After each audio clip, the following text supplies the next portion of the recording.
Dion. Bonjour. Bienvenue dans l'espace des Artist Talks qui porte uniquement sur les derniers, enfin presque uniquement sur les derniers projets de publication des artistes.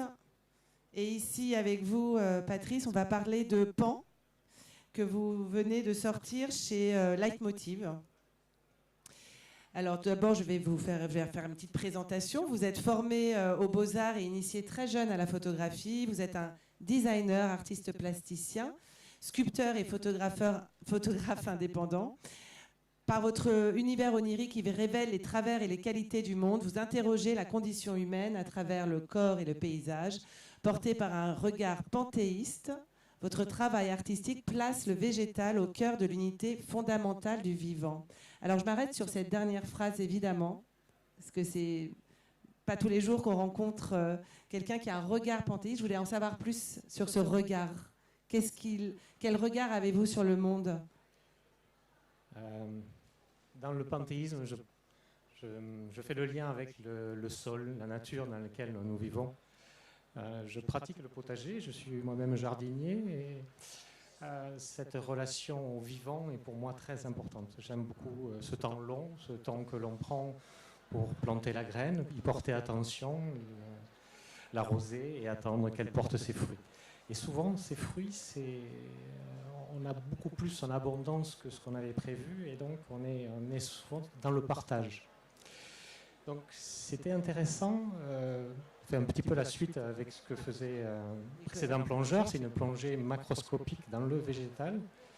Et l'idée avec l'éditeur, c'était de s'affranchir sur la forme de la feuille pour avoir une vraie plongée dans le végétal, dans sa structure même, et dans ce qu'elle pouvait donner comme interprétation supplémentaire. Déjà, dans la photographie, on a un cadre, on fait des choix, un axe. Utiliser la photographie sur le végétal redéfinit déjà, donne un nouveau cadre.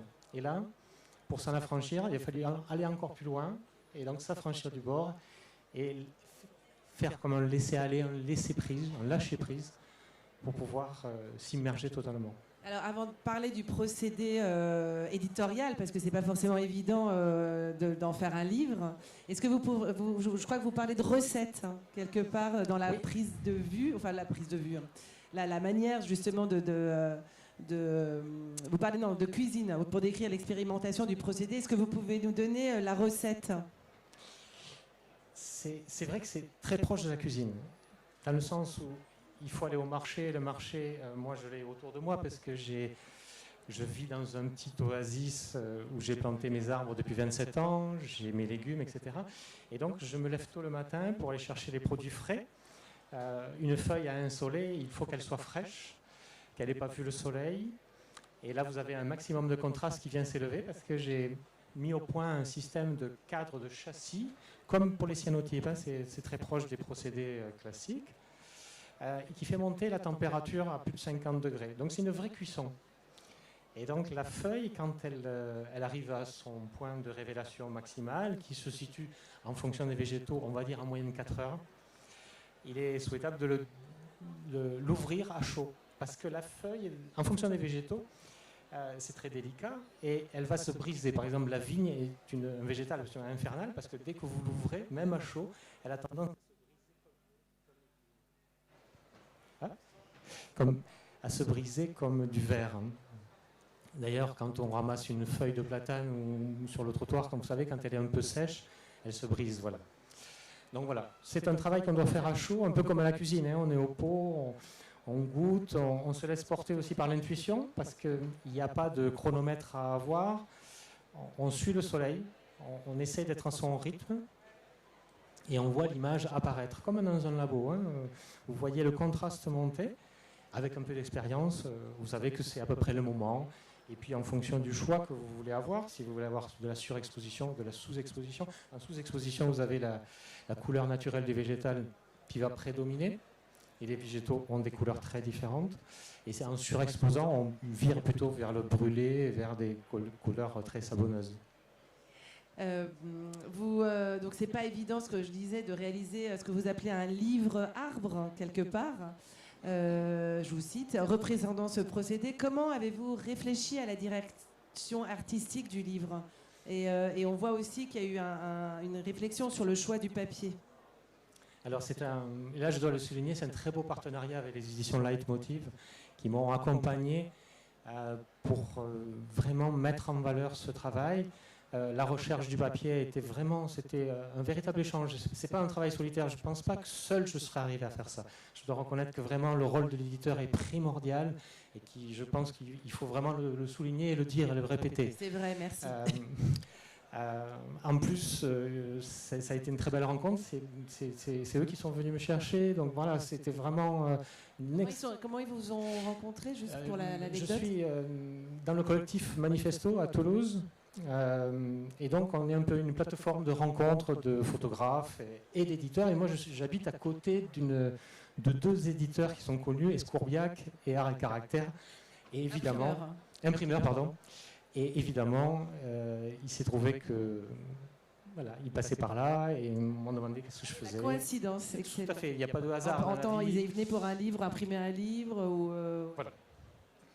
Donc voilà, ça a été une très très belle aventure et on est vraiment très heureux du résultat. C'est un très beau résultat. Cette recherche des papiers, c'est une encre qui est séchée à l'ultraviolet immédiatement. C'est pour ça qu'on a sur les papiers nuages très fins, vous avez cette impression où la feuille elle est posée par-dessus, vous avez une impression de volume.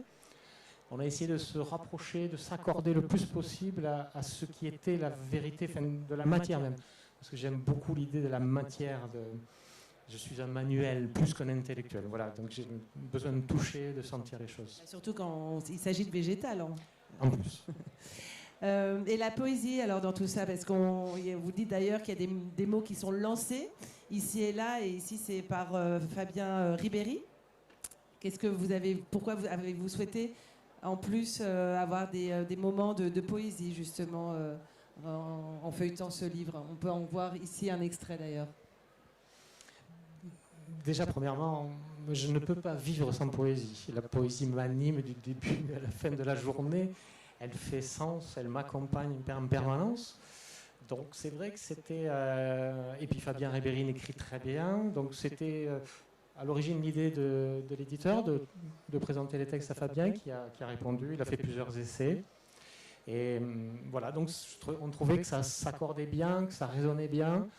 Et voilà, j'étais très flatté parce que je trouvais qu'il écrivait très très bien. Et que ça s'accordait totalement ça s'alignait avec votre projet. Oui. En termes d'exposition, comment ça fonctionne exactement? Parce que j'imagine que ça dure pas très longtemps, c'est périssable. Alors, c'est périssable, mais c'est pas éphémère. Dans le sens où si vous le protégez de la lumière, ce que la lumière fabrique, la lumière va le détruire. Donc si je le laisse à l'exposition, progressivement, le contraste va diminuer, l'image va partir. Si vous le laissez au noir, comme un herbier, les herbiers du 19e sont encore conservés dans leur couleur, et bien vous avez la feuille reste dans ses couleurs. Donc ce que je propose, c'est des copies numériques grand format, comme c'est des scans à haute définition, on peut rentrer dans l'image, faire des grands tirages de 1,60 m ou même des plus petits. Et je présente les originaux dans des cadres que je fais moi-même, avec des verres anti-UV et un rideau occultant noir. C'était un peu l'idée de protéger l'œuvre et de cette relation à l'intimité. De lever le voile, s'approcher. Donc je trouvais que il n'y a pas de hasard dans la vie, parce que les premières expositions que j'ai faites à côté de Arles, j'ai perdu 10 œuvres, parce que ma galeriste avait rajouté des spots. Et quand je suis revenu, les fameux tirages qui étaient sous ces lumières-là ont été partiellement détruits. Ça a mis à mal mon ego, mais ça a permis, au contraire, de trouver une force dans cet échec qui, pour moi, n'est pas un échec. J'en ai fait une force. Voilà. Je me suis dit, mais c'est absolument génial parce que dans mon travail, j'essaie de parler de nos paysages, de là où on vit, et d'utiliser, de m'exprimer avec une matière qui reste fragile, dont il faut en prendre soin, la soustraire du regard à une époque de profusion d'images. Je me suis dit, mais c'est extraordinaire, au contraire, tire-en la bonne leçon, avec humilité. Donc voilà, moi, je trouve que c'est plutôt une qualité et je voulais ne pas utiliser de chimie. Il n'était pas question, puisque je tire sans aucune source électrique, à part faire les contre-types hein, pour avoir l'image de la dimension de la feuille. Donc, je trouvais ça cohérent de rester dans un travail très très simple, sans chimique. On peut faire avec des enfants, parce que j'ai fait des médiations culturelles avec des enfants. Voilà, et je trouve que c'est très ludique. Ça fait apprendre le temps long, la patience dans ce monde d'immédiateté. Voilà, je trouve que c'est plutôt positif pour essayer de lâcher, de se dire mais qu'est-ce qui est important dans la vie si ce n'est que la poésie. Est-ce qu'on aura l'occasion de voir une exposition bientôt ou à venir? Alors il y en a une le mois prochain à Lille. À Paris pour le moment rien n'est programmé donc je ne peux pas... C'est bien en région aussi. Mais c'est bien aussi en région. Merci beaucoup, Patrice. Merci pour ce beau travail. Je ne sais pas si certains seraient plus curieux de connaître un peu plus sur le procédé. C'est toujours assez... Bon, après, on pourrait en parler évidemment longtemps parce que c'est des questions qui se posent en plus aujourd'hui dans la photographie. On voit des artistes vraiment qui explorent aussi cette piste du procédé végétal. Enfin, je ne sais pas si vous en avez vu, j'imagine l'année dernière avec Almudena Romero par exemple. Qu'est-ce que ça vous dit? Qu'est-ce que vous en pensez justement de ce mouvement un petit peu, enfin de ce mouvement? Oui, je trouve ça normal. Déjà, on n'est pas nombreux à y travailler. Bindan a été un des premiers. Patient, quand même. Il faut être patient. Il faut être patient quand même. Tout est relatif. Vous savez, 2 à 4 heures pour avoir une image. Pendant ce temps, vous pouvez bronzer, vous pouvez vous promener, vous pouvez lire, vous pouvez faire plein d'autres activités. Moi, je trouve qu'au contraire, c'est bien. Ça permet de poser les choses. Et vous disiez qui commençait déjà à faire ce procédé? Alors, en fin de compte, récemment, c'est Bindan en 2000 qui avait fait un travail sur le traumatisme de la guerre du Vietnam et qui avait pris des images d'archives, avait fait des grands tirages sur des végétaux exotiques et les avait coulés dans de la résine. C'est vraiment lui le père, on va dire, moderne de cette famille de l'antotypie. Un peu plus tard, c'est Hiroshiba, au Japon, qui en 2010 a fait un travail très sensible là-dessus. Et puis Almudena Romero. Il y en a d'autres, évidemment. Excusez-moi pour tous les autres, mais on n'est pas... Chacun est dans son approche. Almudena, d'après ce que j'ai compris, quand même utilise un peu de chimie pour essayer de bloquer. Moi, je trouvais que c'était bien de sortir de ça et voilà, de revenir à quelque chose de très, très nature. Ensuite, pour revenir juste à l'origine... au XIIe siècle, les tables royales ou les tables de nobles faisaient marquer les fruits par des pochoirs et vous aviez le blason sur les fruits présentés sur les tables. Ça, on en a les traces écrites. Ça existait déjà. Donc c'est vraiment dans l'antotypie. Mais si je remonte encore plus loin, on ne peut pas m'enlever de l'idée que dans les grottes, les hommes préhistoriques qui ont projeté leurs mains avec de la terre, ils ne s'étaient pas rendus compte que sur le végétal, l'objet ou l'outil qu'ils utilisaient, s'ils le laissaient toute une journée, laissait sa marque.